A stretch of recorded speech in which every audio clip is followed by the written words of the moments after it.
የወረደው ቅባት ዳዊት ባለበት ቦታ እንዲቀጥል የሚያደርግ አይደለም። ዳዊት የተቀባበት ዘመን እስራኤላውያን ባሉበት ሁኔታ ውስጥ አስቸጋሪ ችግር ውስጥ የነበሩበት በፍልስጤምና ማነው ከኔ ጋር የሚገናኘው ብለው ሲያወራ ማንም ጠፍቶ ሁሉም ጉድጓድ ሲገባ ዳዊት ብድግ አለና ይህንን ሰውዬ እኔ ጥለዋለሁ አለ። አሜን። ምን አደርገዋለሁ? እኔ ጥለዋለሁ። ታዲያስ ለምጥለው ሰውዬ ምንድነው የሚሰጠው? እጅ ማንሻ ምንድነው አለ። በጣም ከገረመኝ ነገር ነው። ቅባት ሰውየው ላይ ስለመጣ እኔ ጥለዋለሁ፣ ግን ከመጣሌ በፊት ምንድነው እጅ ማንሻ? አንዱን ዞር ብሎ ስጠይቀው አንዱ እንደዚህ አለ፣ አይ የንጉሥ ልጅ።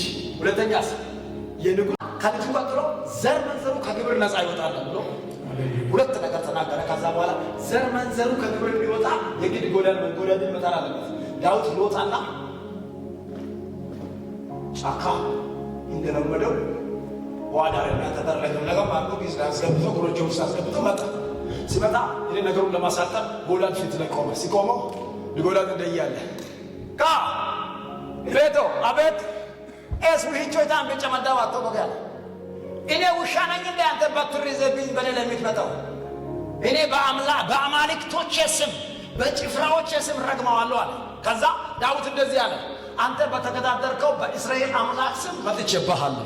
አሜን። የመጣው አመጣጤ ተራ ሰው ይዤ አይደለም፣ የሆነ ሳንበድ ይዤ አይደለም።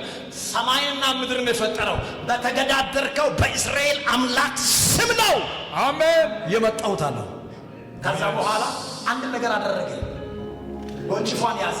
ብዙ ሰዎች አላዩትም ያንን ቦታ። ጎልያድ አላየም፣ ሳኦል አላየም፣ የሳኦል ሰራዊት አላየም፣ ስፔሻል ፎርስ ተብሎም አላየም። ሁሉም ያላየበትን የተቀባው አየ።